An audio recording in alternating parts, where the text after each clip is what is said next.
तो दोस्तों आज जो इन्फॉर्मेशन मैं आप सभी के साथ साझा करने जा रहा हूँ वो काफ़ी महत्वपूर्ण रहेगी आप सभी के लिए। और उससे पहले इन्फॉर्मेशन बताने से पहले एक और अपडेट मैं आप सभी को दे देता हूँ कि अगर आप चाहते हैं कि किस प्रकार अप्लाई करना है ये फॉर्म जो आपके 10 अक्टूबर तक लास्ट डेट है, किस प्रकार अप्लाई करने हैं फॉर्म। तो अगर आप चाहते हैं कि उसके लिए वीडियो बनाई जाए तो जितने ज़्यादा कमेंट्स होंगे, जितना रिस्पॉन्स आएगा, तो हम आपके लिए स्पेशल बताएंगे कि किस प्रकार अप्लाई होंगे ये फॉर्म सभी। तो जो भी हैं वो प्लीज़ नीचे कमेंट कर दीजिए कि आप किस पोस्ट के लिए अप्लाई कर रहे हो और आपको वीडियो चाहिए या फिर नहीं, तो वो नीचे आप कमेंट कर सकते हो। तो आज वाले जो टॉपिक्स महत्वपूर्ण रहेंगे आप सभी के लिए महत्वपूर्ण रहेंगे जो भर रहे हैं क्लास 3 की पोस्ट। क्लास 3 की पोस्ट में कौन-कौन से टॉपिक वाइज़ आपको पढ़ना है जिससे आपका 100% सिलेक्शन होगा, कौन-कौन सी बुक्स वगैरह होती हैं जो आपको पढ़नी होंगी, किस प्रकार आपकी यहाँ पर जब एग्ज़ाम होगा तो किस प्रकार का एग्ज़ाम पैटर्न देखने को मिलेगा, वो पूरी इन्फॉर्मेशन आपको यहाँ पर दी जाएगी। तो इस टॉपिक पर हम आज डिटेल में आपसे बातें करेंगे। तो ध्यान से सुनना जो भी अपडेट दिए जाएँगे, क्योंकि ऑफिशियल नोटिफ़िकेशन के माध्यम से ही आपको पूरी इन्फॉर्मेशन यहाँ पर दी जाएगी। तो नए हो चैनल पर सब्सक्राइब कर लीजिए, बेल आइकन को ऑल पर सेट कर दीजिए, क्योंकि यहाँ पर इन्फॉर्मेशन की कभी भी कोई कमी नहीं दी जाती। चलिए आज वाला जो अपडेट है उसकी तरफ नज़र डाल लेते हैं जल्दी से। तो देख सकते हैं यहाँ पर पार्ट 5 आपके सामने आ चुका है। और अगर आप में से जिसने कल वाली वीडियो नहीं देखी हुई है तो वो देख लीजिए, आपके लिए इतनी ज़्यादा कामयाब होगी वो वीडियो, क्योंकि उसमें मैंने एलिजिबिलिटी के साथ साथ कितनी सैलरी दी जाएगी, कॉन्ट्रैक्ट बेसिस के साथ साथ रेगुलर बेसिस के ऊपर पूरी इन्फॉर्मेशन आपके साथ साझा की हुई है कल वाली वीडियो में। तो जो हाई कोर्ट की कल की वीडियो होगी उसे ध्यान से देख लीजिए और तभी आप इस वीडियो को देखिए। इस वीडियो में सिर्फ आपके साथ सिलेबस के बारे में डिस्कस किया जाएगा कि क्या-क्या सिलेबस रहने वाला है, किस प्रकार रिटन टेस्ट होगा, कितने घंटे आपको दिया जाएगा, टाइमिंग वहाँ पर। पार्ट 5 आ जाता है। सबसे पहले हम स्टेनोग्राफर ग्रेड 3 की बात कर लेते हैं। पूरी इन्फॉर्मेशन दी जाएगी, हर एक पोस्ट की बात की जाएगी, बट वन बाय वन सभी की बात करेंगे।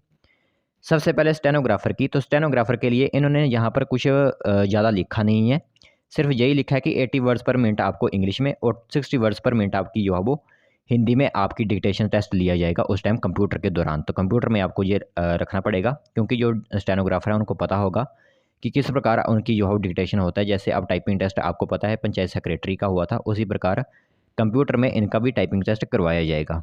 तो यही काम जो है वो स्टेनोग्राफर जो पोस्ट भरेंगे उनको करना पड़ेगा। अब चलते हैं प्रोटोकॉल ऑफिसर की तरफ। तो प्रोटोकॉल ऑफिसर की पोस्ट जो भी कैंडिडेट भर रहे हैं उनके लिए होगा यहाँ पर कॉम्पिटिटिव एग्जामिनेशन। एग्ज़ाम उनको होगा, मैक्सिमम मार्क्स 100 मार्क्स का एग्ज़ाम होगा और टाइमिंग 2 हावर्स दिए जाएंगे, मतलब 2 घंटे के अंदर आपको ये एग्ज़ाम करना होगा, जिसमें एमसीक्यू होंगे। सभी को पता है कि आजकल की हर एक कॉम्पिटिटिव एग्ज़ाम में एमसीक्यूज़ ही आते हैं। क्या-क्या पढ़ना होगा आपको वो देख लीजिए यहाँ पर। सबसे पहले जनरल नॉलेज के आपको 70 क्वेश्चन आएँगे। जनरल नॉलेज के आपको 70 क्वेश्चन आएँगे, जिसमें इंटरनेशनल, नेशनल और हिमाचल प्रदेश के क्वेश्चन देखने को यहाँ पर मिलेंगे आपको। तो ज़्यादा आपको फ़ोकस हिमाचल प्रदेश के जीके का आपको पूरा पता होना चाहिए। चाहिए आप कहीं से भी इसकी क्लास लगवा लीजिए। तो जनरल नॉलेज आपको इंटरनेशनल, नेशनल और हिमाचल प्रदेश तीनों का ज्ञान होना चाहिए, तभी आप 70 इसमें मार्क्स क्वालिफ़ाई कर सकोगे। तो ये ध्यान रखना होगा आपको प्रोटोकॉल ऑफिसर वालों को। फिर बेसिक नॉलेज ऑफ कंप्यूटर, और आप सभी को 10 तक क्वेश्चन जो है वो कंप्यूटर के देखने को मिलेंगे। कुछ भी आपसे इसमें पूछ सकते हैं।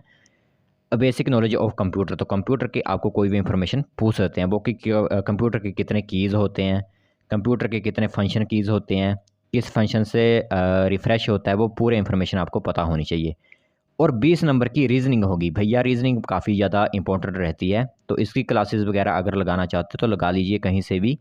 रीज़निंग होगी काफ़ी महत्वपूर्ण। रीज़निंग में काफ़ी ज़्यादा रीज़निंग आती है। जैसे ब्लड रिलेशन में आपका आ जाता है कि ब्लड रिलेशन होते हैं, अल्फ़ाबेट्स होते हैं, जैसे पी, क्यू, आर, एस का रिलेशन अगर एस टी डब्ल्यू से है तो ए बी सी का रिलेशन किससे होगा। तो इस प्रकार की रीज़निंग जो है वो आएगी। तो 20 मार्क्स आपके यहाँ पर बनेंगे। तो ये ध्यान रखना, जनरल नॉलेज, कंप्यूटर की नॉलेज और रीजनिंग आपको मिलाकर यहाँ पर 100 क्वेश्चन बनेंगे। तो ये होगा आपका जो प्रोटोकॉल ऑफिसर जो होंगे वो इसको अप्लाई करेंगे। जो भी अप्लाई करेंगे वो उनको इसकी नॉलेज होनी चाहिए। तो OMR शीट पर ही आपका जो होगा, कोई भी कंप्यूटर में इसका रिटन टेस्ट नहीं होगा, OMR शीट पर ही आपका रिटन टेस्ट होगा। तो दोस्तों आपकी जो है वो प्रोटोकॉल ऑफिसर की रिक्वायरमेंट ऐसे ही नहीं लग जाओगे, वहाँ पर काफ़ी ज़्यादा आपको मेहनत करनी पड़ेगी। सबसे पहले तो आपका स्क्रीन टेस्ट होगा। अगर मैं बताना भूल गया था, सबसे पहले स्क्रीन टेस्ट लिया जाएगा। अगर इसमें क्वालिफाई होते हो फिर आपका रिटन टेस्ट भी होगा, तो ये ध्यान रखना होगा आपको। सबसे पहले रिटन टेस्ट में क्या आएगा, एसए इन इंग्लिश 20 मार्क्स होंगे आपके इंग्लिश वगैरह के, एसए इन हिंदी 20 मार्क्स आपके इंग्लिश में हो गए, 20 मार्क्स आपके हिंदी में हो गए। फिर आपकी यहाँ पर आ जाती है translation from Hindi to English, paragraph होंगे आपको ये लिखने होंगे, 10 सेंटेंस एलिट 10 सेंटेंस आपको बनाने होंगे ट्रांसलेट करके हिंदी में। हिंदी में कोई सेंटेंस दिया होगा उसको इंग्लिश में ट्रांसलेट करना होगा, 10 नंबर इसके होंगे। फिर इंग्लिश से हिंदी में आपको ट्रांसलेट करना होगा, 10 नंबर इसके होंगे। फिर short question relating to the subject होंगे, 20 नंबर वो होंगे। तो इन सभी को मिलाकर जो है वो आपकी आगे की जो है वो तैयारी करवाई जाएगी। तो 80 मार्क्स आपके यहाँ पर बन जाते हैं। सबसे पहले स्क्रीनिंग होगा, फिर रिटन टेस्ट होगा, फिर आपका टाइपिंग टेस्ट भी होगा। तो प्रोटोकॉल ऑफिसर के लिए काफ़ी ज़्यादा चरण लिखे बनाए हुए हैं। सबसे पहले स्क्रीनिंग टेस्ट हो जाएगा, दूसरे नंबर पर आपका रिटन टेस्ट होगा और तीसरे नंबर पर आपका टाइपिंग टेस्ट होगा, तभी आप इसमें क्वालिफाई हो सकोगे। तो ये एक जो है वो महत्वपूर्ण जो है वो अपडेट रहेगी प्रोटोकॉल ऑफिसर के लिए। चलिए अब आगे चलते हैं। अब देखते हैं पोस्ट ऑफ क्लर्क के लिए जो भरेगा उनके लिए क्या है। तो भैया उनके लिए भी सबसे पहले स्क्रीनिंग टेस्ट होगा, डायरेक्ट रिक्रूटमेंट के अंडर स्क्रीनिंग टेस्ट होगा। उन्हीं के लिए भी वही सेम क्राइटेरिया है जैसे प्रोटोकॉल ऑफिसर के लिए, सेम क्राइटेरिया रहेगा, सेम क्राइटेरिया ही रहेगा। फिर सेकंड नंबर पर उनका भी वही सेम क्राइटेरिया रहेगा जैसे प्रोटोकॉल ऑफिसर का था, वैसे ही आपका होगा इसमें क्लर्क में। टाइपिंग टेस्ट भी सेम ही रहेगा दोनों का, मतलब फाइनल मेरिट लिस्ट आपकी तभी बनेगी जब आप इस तीनों चरणों को क्वालिफाई करोगे। तो प्रोटोकॉल ऑफिसर और क्लर्क में कोई भी भिन्नता नहीं है, दोनों में एक ही तरह की जो है वो आपकी होंगी। फिर इसमें भी आपका वही आ जाता है बाई प्रमोशन। बाई प्रमोशन अगर होंगे तो उनके लिए वही रिटन टेस्ट वगैरह होंगे, आपको पता है। टाइपिंग टेस्ट उनका भी होगा। फिर आगे चलते हैं। फिर जूनियर ऑफिस असिस्टेंट जो जोवा आईटी के लिए अप्लाई करेंगे उनके लिए क्या है, तो उनके लिए वही है, स्क्रीनिंग टेस्ट होगा। सबसे पहले वही स्क्रीनिंग टेस्ट होगा सभी के लिए, एक ही तरह का क्राइटेरिया है। फिर उनका भी रिटन टेस्ट होगा, उनका भी टाइपिंग टेस्ट होगा। तो जो तीनों पोस्ट आपको मैंने बताई सभी का एक ही तरह का रहेगा। अब जो ड्राइवर की पोस्ट के लिए अप्लाई करेंगे वो क्या होंगे, सबसे पहले उनका स्क्रीनिंग टेस्ट लिया जाएगा। 100 मार्क्स का स्क्रीनिंग टेस्ट होगा जिसमें आपकी मैकेनिकल नॉलेज होनी चाहिए, ऑटोमोबाइल में गाड़ियों के बारे में पता होना चाहिए, रूल्स रेगुलेशन पता होनी चाहिए, साइन वगैरह पता होने चाहिए, कौन साइन कहाँ जाता है, duty of driver motor information होनी चाहिए, use of flag on vehicle, ये पूरी इंफॉर्मेशन आपको होनी चाहिए। इंश्योरेंस एसेसरीज जो भी होती हैं उन्हीं की बेसिस पर ऊपर आपको जो है वो यहाँ पर क्वेश्चन आएंगे ड्राइवर वाले ध्यान से सुन लीजिए। तो ये बात आ गई। फिर उनका स्किल टेस्ट होगा, प्रोफिशिएंसी टेस्ट होगा उनका, तो 40 मार्क्स आपके वहाँ पर लगेंगे। तो इन्हीं के अंडर जो है वो आपकी फाइनल मेरिट लिस्ट बनेगी। तो फिर आ जाते हैं प्रोसेस सर्वर की तरफ। तो प्रोसेस सर्वर का क्या होगा, क्लास 4 की पोस्ट है वैसे प्रोसेस सर्वर। तो वैसे इनका भी स्क्रीनिंग टेस्ट लिया जा रहा है, बट इनका स्क्रीनिंग टेस्ट क्या है, 50 मार्क्स का होगा। 50 नंबर का स्क्रीनिंग टेस्ट होगा जिसमें आपके objective type multiple choice question होंगे। 1 मार्क्स का एक क्वेश्चन होगा जिसमें आपके math, general science, English, Hindi, reasoning +2 के स्टैंडर्ड पर आएगी। तो 50 नंबर का उनको जो है वो क्वेश्चन दिए जाएंगे। तो 50 नंबर में उनको लेने होंगे किसी भी हालात में, मतलब 50 में से कितनी भी आपकी रेशो 1:5 बनाई जाएगी, जो भी आपके अच्छी तरह से मतलब इसकी तैयारी आपको करनी पड़ेगी। फिर उनका भी आ जाता है रिटन टेस्ट, उनका भी होगा 40 मार्क्स का रिटन टेस्ट होगा, 1 घंटे का उनको दिया जाएगा टाइम। बाकी ऐसे राइटिंग होगी उनकी भी, एप्लीकेशन लेटर वगैरह होंगे, 100 वर्ड्स लिखने होंगे।